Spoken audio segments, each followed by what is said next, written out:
चोट लगी, मुंह से निकली गाली। दोस्त ने फोन नहीं उठाया, मुंह से निकली गाली। चूतिए। खुशी हुई, गाली। दिल फक फक करने लगा, गुस्सा आया, गाली। वे तेरी माँ की चू।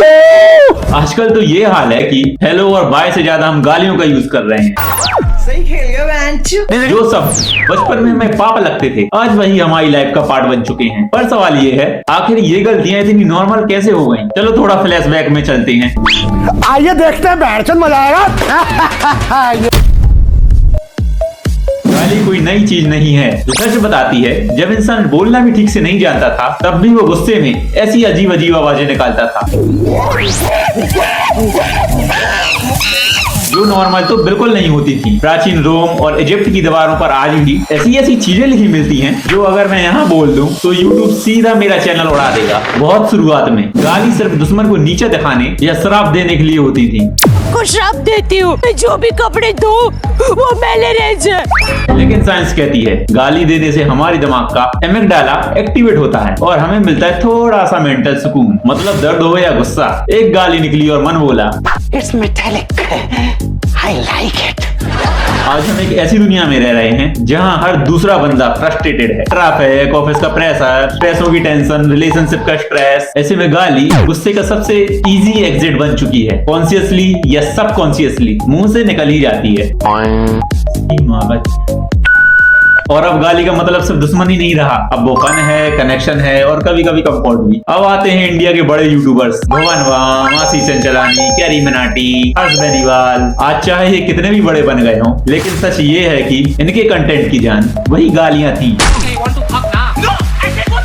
कोई बात नहीं, हम तो चूतिए हैं। वाला मदरबोर्ड। इन्होंने वही बोला जो जनता पहले से अपनी डेली लाइफ में बोल रही थी। तेरी माँ की चूत राजेंद्र। बस फर्क इतना था कि ये लोग इन वर्ड्स को ऑनलाइन प्लेटफॉर्म पर लेकर आ गए, इसलिए लोग इनसे जल्दी कनेक्ट कर पाए। क्योंकि ये परफेक्ट तो नहीं लगते थे, लेकिन हाँ ये अपने जैसे लगते थे। शुरुआत में हेट भी बहुत मिला, गाली वाला कंटेंट है, घर वाले कुछ नहीं कहते, शर्म नहीं आती। लेकिन यार मेरे एक दोस्त ने एक दिन मुझसे कहा था, अगर पैसा कमाना है ना तो बेशरम तो बनना पड़ेगा। और इन लोगों ने वही काम किया, कान बंद किए और अपना स्टाइल नहीं बदला, और आज इंडिया के टॉप यूट्यूबर्स में गिने जाते हैं। और फिर क्या, उन्हें देखकर और भी लोग आ गए। आज गलियारा कंटेंट धीरे धीरे नॉर्मल हो गया। आज भले ही ये क्रिएटर्स गाली कम यूज करते हो, लेकिन गाली की मार्केटिंग से आदमी कितना ऊपर जा सकता है। एग्जांपल आपके सामने है, इन्होंने दिखा दिया गाली सिर्फ गंदगी नहीं, मार्केटिंग भी है। आपने एक चीज और नोटिस की होगी, अगर कोई बोले भाई ये मत कर, तो शायद आप इग्नोर कर दो। लेकिन अगर वही बात हो, अबे भूतनी के ये मत कर, भूतनी की जगह अपने हिसाब से कुछ भी जोड़ लेना, तो मन बोलेगा भाई सही कह रहा है, अपना बंदा है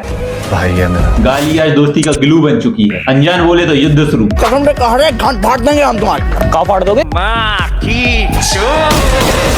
और अपना बोले तो और बुदनी के। अब गालियों का कौन कहां कैसे यूज कर रहा है, ये सब उसके माहौल पर डिपेंड करता है। जैसे पिछड़े इलाकों लाइक के झोपड़पट्टी, बच्चा आ से अनार से पहले गाली सीख जाता है। गद्दारी कर दे तोरी बहन के चुदम, गद्दारी कर दे। और वहीं हाई एजुकेटेड फैमिलीज में लोग बाहर सोफिस्टिकेटेड बनते हैं, पर अकेले में वही अपनी भाषा निकलती है। अब तो सब बोल दे भोसड़ी के।